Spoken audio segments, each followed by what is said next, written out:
Sa Camp Crame sa Quezon City, nagpalipas ng magdamag si dating Senador Bong Revilla kasunod ng pagsuko niya kagabi matapos ngang isyuhan ng arrest warrant sa isa umanong ghost flood control project sa Pandi, Bulacan. May unang balita live si EJ Gomez. EJ.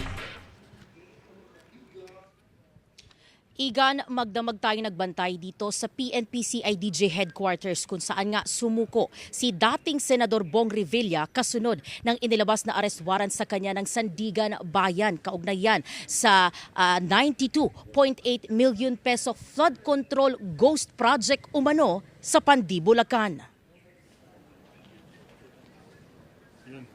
Mag-aalas 10 kagabi, namataan ng GMA Integrated News ang pagdating ni dating Senador Bong Revilla sa PNP-CIDG headquarters.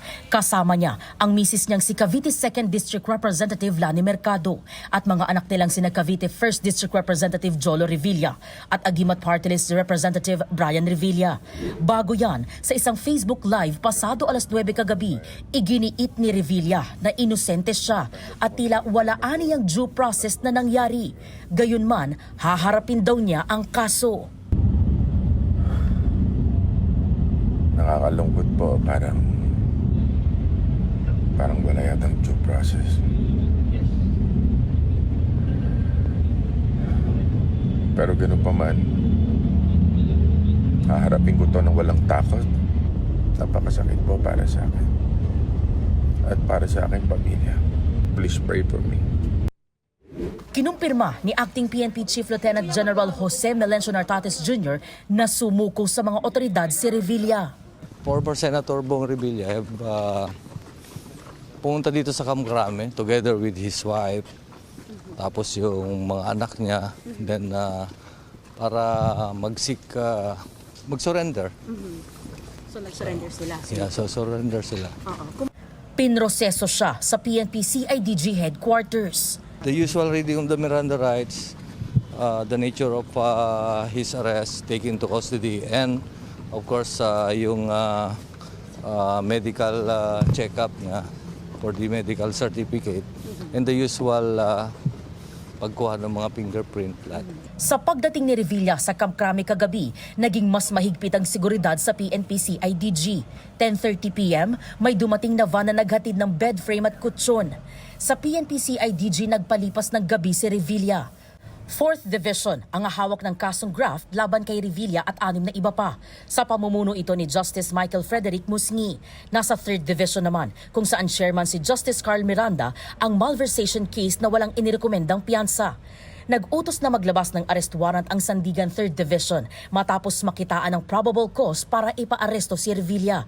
Gayon din ang mga dating opisyal at kawani ng DPWH Bulacan 1st District Engineering Office na sina Bryce Hernandez, JP Mendoza, RJ Domasig, Emelita Watt, Juanito Mendoza at Christine Pineda.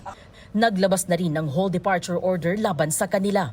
Sa kasong inihain ng ombudsman noong nakaraang linggo, inakusahan sila ng pagsasabwatan para ilabas ang pondo para pampagawa ng 92.8 million peso ghost flood control project umano sa Purok 5 Barangay Bunsuran sa Pandi.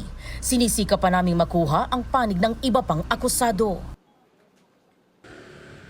Iga, nananatiling mahigpit ang seguridad dito sa PNP-CIDG.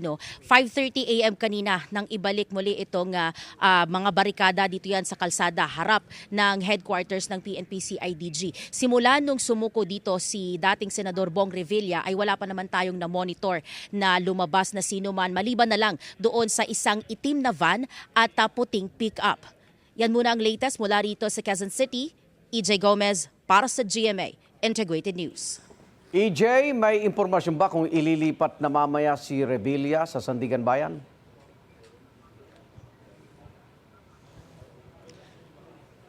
Igan, sa ngayon wala pa tayong natatanggap na impormasyon ukol dyan mula sa PNP, CIDG. Pero ayon doon sa nakausap natin na PIO officer ng CIDG ay posible raw na magkaroon ng press conference ngayong umaga. Yan yung aantabayanan natin dito sa PNP, CIDG headquarters.